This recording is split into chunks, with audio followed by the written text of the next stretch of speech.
Now on KOAM News at 10, we'll hear from President Biden after an attack near an Afghanistan airport kills more than a dozen U.S. service members. Police in Baxter Springs say criminals are using a smartphone app to help break into cars.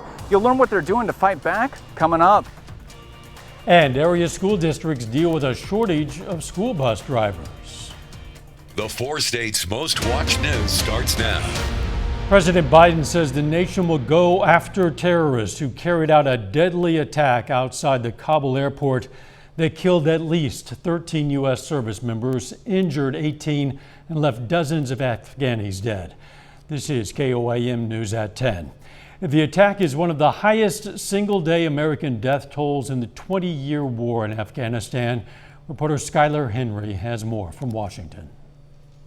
President Biden vowed retribution against ISIS-K for the Kabul airport attack that killed more than a dozen U.S. troops and scores of Afghan civilians. We will not forgive. We will not forget. We will hunt you down and make you pay.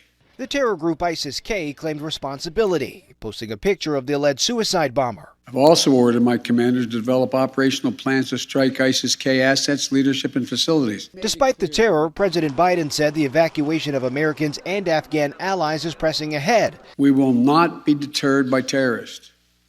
We will not let them stop our mission. We will continue the evacuation. Thursday's carnage at the airport and a nearby hotel came just 5 days before U.S. troops were set to pull out of Afghanistan entirely. General Frank McKenzie, who's overseeing the Afghanistan evacuation effort, says U.S. forces remain on high alert. We assess the threat of a suicide-borne vehicle threat is high right now. President Biden called the fallen service members heroes, and at the White House, the flag was lowered to half staff in their honor. We have some sense, like many of you do, what the families of these brave heroes are feeling today. Republicans blame the casualties on the commander-in-chief's withdrawal plan. GOP Senate leader Mitch McConnell wrote, "This murderous attack offers the clearest possible reminder that terrorists will not stop fighting the United States just because our politicians grow tired of fighting them." Skylar Henry, CBS News, Washington. White House Press Secretary Jim Psaki said the attack has not changed the administration's Tuesday troop withdrawal deadline. Chris Warner, this intense heat's going to stick with us a bit longer. Just a little bit longer, but thankfully it is going to let up here in the coming days. As of today, though, we promised a high of 96. That's what we made it to. Overnight low of 75, above normal, but not quite at record proportions. Skywatch Storm Tracker showing absolutely nothing in our neck of the woods. Was showing some good activity around the St. Louis area, but even now that's starting to die off. The only thing still on our map, southeast Kansas, these counties, northeast Oklahoma, out of the heat advisory, but Cherokee, Crawford, Bourbon counties in southeast Kansas and all of southwest Missouri still under that heat advisory until 7 o'clock tomorrow. So let's go through tomorrow. Starting day about 76, heating up to 96. As you can see, most of us are going to be sitting in the middle to upper 90s, but there's some relief on the way. We're going to break down when we can see that relief here in just a few minutes. Catch you then. Parsons, Kansas police have arrested a man they say assaulted a woman and threatened her.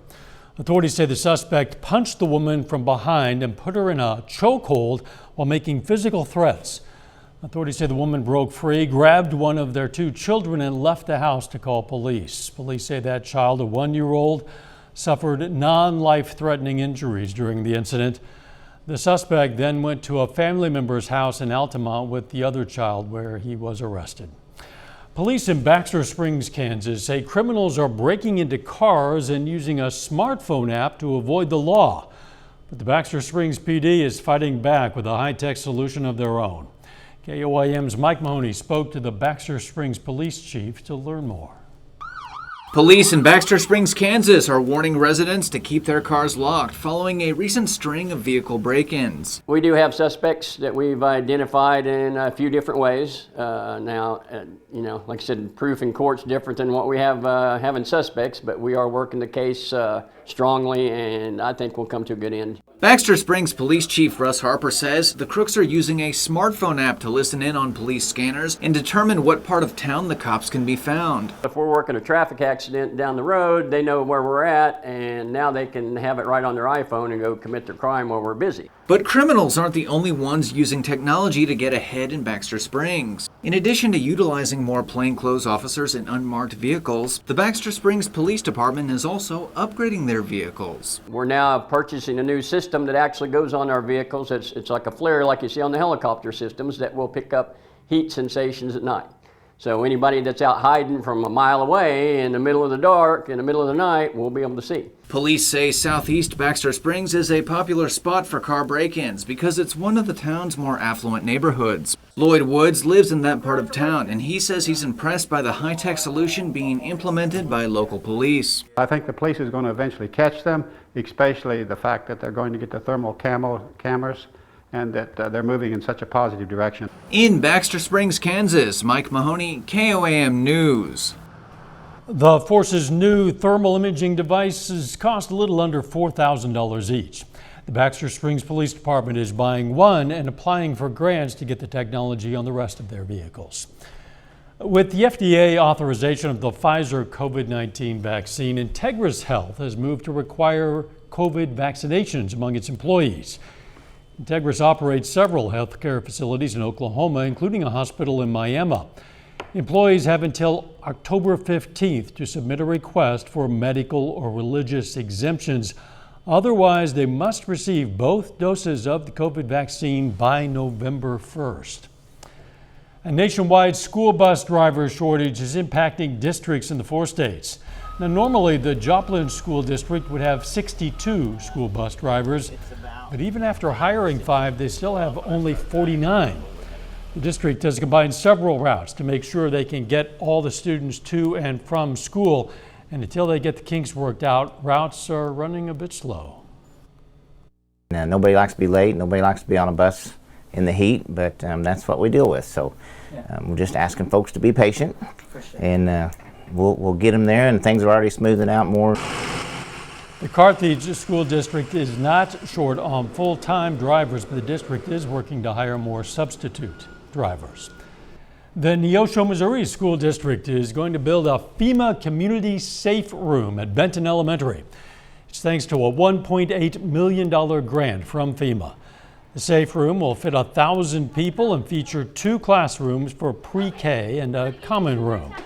It'll also have automated functions so the whole community can use it in an emergency, not just the school. Number 1, it's for protection and safety. And then number 2, we try to design them to fit a need at that particular location. The need that we had at Benton was we needed some additional just general purpose space. Construction will begin early next year and is expected to finish in early 2023. Still ahead, a warning from the CDC. A drug commonly used to treat parasites in animals is sending a rising number of Americans to the hospital. I'm Anthony Pura with details of the CDC health alert, plus the latest on the surging COVID cases across the country. Plus, a new climate report says 2020 was the hottest year on record in Europe. The Supreme Court's conservative majority tonight voted to allow evictions to resume across the United States. The decision blocks an attempt by the Biden administration to have the CDC enforce a temporary ban because of the coronavirus pandemic. The High Court says the CDC does not have the authority to impose the moratorium, only Congress would. The CDC today issued a warning about the overuse and misuse of an anti-parasite drug being used as a COVID treatment. It comes as new COVID cases continue to surge nationwide. Reporter Anthony Pura has the latest. The CDC issued a health alert Thursday saying off-label use of the anti-parasite drug ivermectin as a COVID-19 treatment has led to a sharp increase this summer to calls to poison control centers across the country. In Illinois, where hospitals are rapidly filling up with COVID-19 patients, the governor announced a new vaccine mandate. Vaccines will be required for all P-12 teachers and staff, all higher education personnel, all higher education students. Cases have hit a record high in Florida, where funeral directors say they are struggling to keep up with demand. We have a 35 capacity cooler here. The and it has been full. We're working around the clock. The CDC says COVID deaths nationwide will likely increase over the next 4 weeks, with an additional 5,000 to 17,000 deaths expected. Hospitalizations in Oregon have also hit a record high. ICU beds are at 93% capacity statewide. Every day we see just the body boxes roll out one after the other. And then as soon as we clean the room, we get somebody back in there. It's the worst we've ever seen. And starting in November, unvaccinated Delta employees who are in the company's health care plan will have to pay a $200 monthly surcharge. All we're looking to do is just take care of our people and continue to push them to make good decisions. They'll also have to take weekly COVID tests starting next month. Anthony Pura, CBS News, Los Angeles. Delta's chief health officer says vaccination rates are up five-fold since yesterday's announcement. A new study is pointing a grim light on just how widespread the coronavirus was last year. It says 1 in 3 Americans had the virus by the end of 2020. But the study says less than a quarter of those cases were officially recorded. The study found more than 60% of the population in Iowa, Wisconsin, Minnesota, and the Dakotas were infected in 2020. COVID testing wasn't readily available in the beginning of the pandemic, so the full picture of just how widespread the virus was could not be captured. Despite concerns about the Delta variant nationwide, our economy continues to rebound. U.S. economic growth inched higher in the second quarter, increasing 6.6%. That's according to a new estimate from the Commerce Department. It's slightly higher than last month's initial GDP reading. 2020 was Europe's hottest year on record and one of the 3 hottest years globally. According to the new State of the Climate report, 17 European countries broke record temperatures in 2020, while the UK saw its 3rd hottest year ever. The Arctic Circle topped 100 degrees for the first time in recorded history. Climate experts warn the rising temperature will lead to more weather extremes like this year's record-breaking floods in Germany and Belgium and wildfires throughout the Mediterranean. Later, the Liberal Bulldogs look to get off to a strong start to the season tomorrow in their first game under a new head coach. But first, we had another hot and humid day, but there's some relief on the way. We're going to break down that full forecast up next.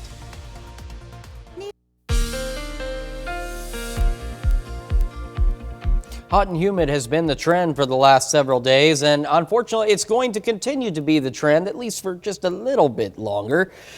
Check out this time lapse from Indigo Sky Casino and Resort, of course, just outside of Seneca, Missouri. It showed an absolutely beautiful day if you were indoors. If you were outdoors, check out this, because this is what you saw. 95 is what we made it to yesterday, and 95 is about what we made it to today as well. Pretty toasty. Right now, though, 7th and Range line looking clear, looking nice. Unfortunately, the temperature not looking so nice. It's a little bit better than it has been. 84 is where it's sitting. That southeast breeze not really doing much for us. Feels like 90 still, dew point 72. Temperatures across the region looking like much of the same, as you can see. Southeast Kansas checking in with a couple of cool spots, if you could call it that. Upper 70s, the rest of us lower to mid 80s.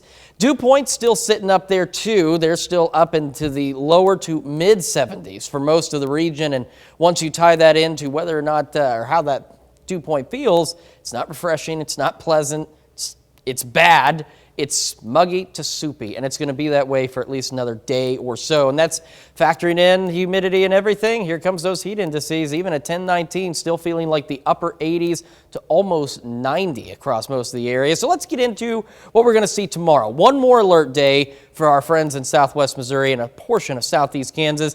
We head into the afternoon, kind of like today, we saw some storms pop up. We may see a few more evening, late afternoon storms pop up. As we progress through the day, we're going to start at 76, 85 by 10, 91 by noon, 96 by 4, with that chance of an isolated storm mainly on the Missouri side. Now, our friends for most of southeast Kansas and northeast Oklahoma, no more heat advisory. You're good. But Cherokee, Crawford, Bourbon counties, and all of southwest Missouri, Heat advisory extended until tomorrow night at 7 o'clock. Skywatch storm tracker, nothing in our area. You got to go up to the northeast where they were seeing storms, but as we've lost the daytime heating, those storms have lost their energy and have since died on out. And they're not going to do anything for us anyway. So looking into the future, we're going to start our day pretty mild. Most of us are going to get back up into the mid to even upper 90s on Friday. Scattered storms possible, isolated I should say is more like it. Starting the day out again, mild Saturday, another warm one, but not quite as bad in terms of humidity. Again, a few more isolated pop-up storms possible. Then these storms get a little more organized. We can go from isolated to maybe scattered. And then Sunday evening into Monday, cold front off to our northwest, wanting to bring in some storm chances. So heat indices, this is why that heat advisory is still in effect tomorrow for southwest Missouri, parts of southeast Kansas, looking into the upper 90s, lower 100s for most of us. And then by the time we get into Saturday, it starts to look a little bit better than what it has been. 7-day forecast, there's that alert day again for tomorrow. And then we kind of cool off, if you can call it that. If we can see that cold front do anything for us, it's going to bring temperatures down, bring the dew point and humidity down, so that brings the heat index down. Storm chances increase by early next week, and then by the end of next week, we may be back up there again. In the meantime, a little bit of rain to be nice, lower temperatures for sure. Absolutely. Thanks. Tatum Von Winklepleck of Pittsburgh has a new ride thanks to the Kansas Lottery. She won a 2021 Ford Escape through the lottery's Sweet Escape promotion. Winklepleck says she never thought she'd win the SUV, but she knew she had at least a small chance. Sometimes small chance is all it takes. Still ahead, the Webb City softball team aims to make a run back to the state championship this fall, and the Liberal Bulldogs prepare to kick off their season under a new head coach. Jacob Leonard has those stories and more next.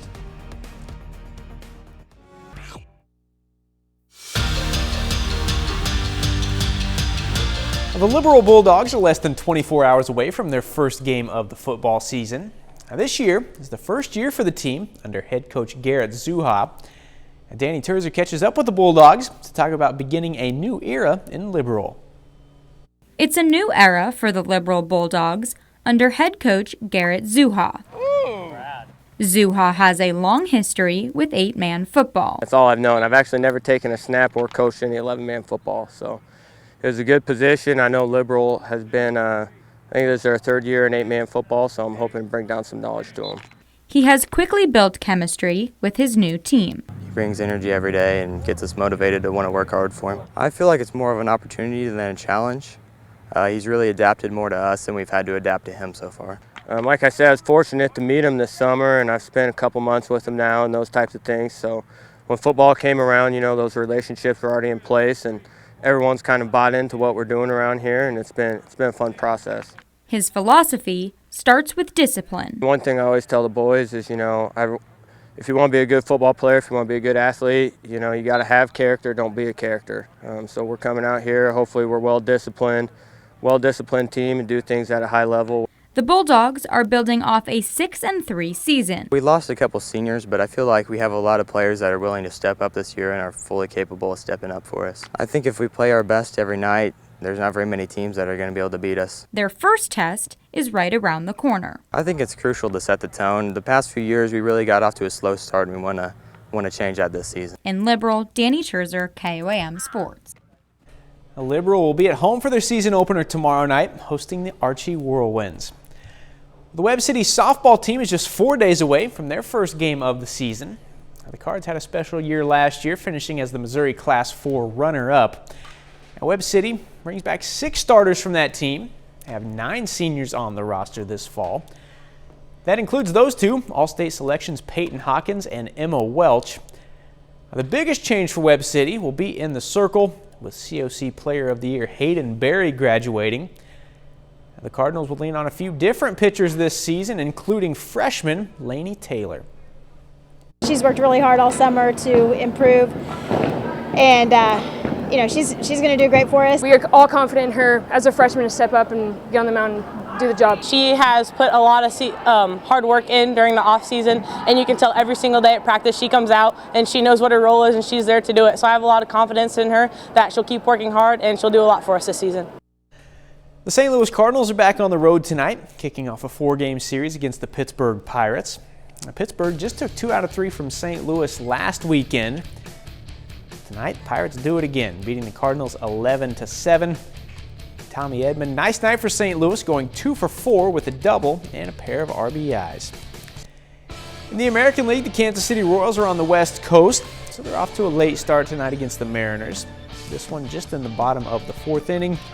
Royals trail 1-0. That's a look at sports. We're back with more news after the break. Come to Pittsburgh's.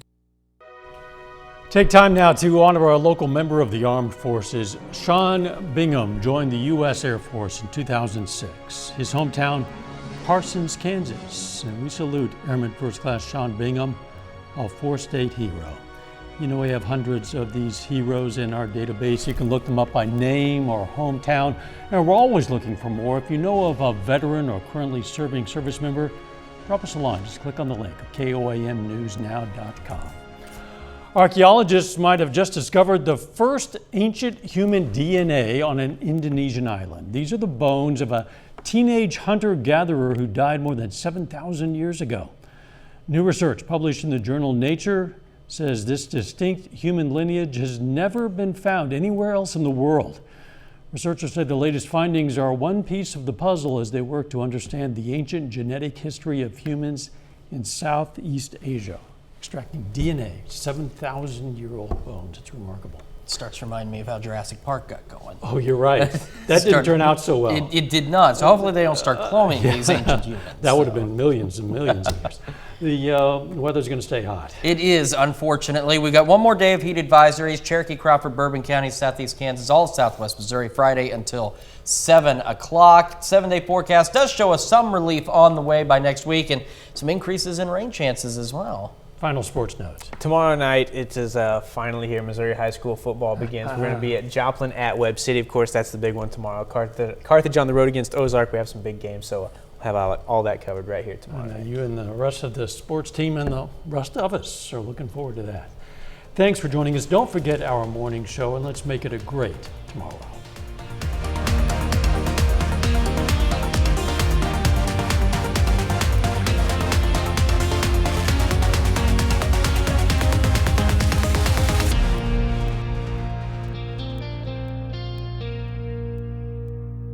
Salon service is provided by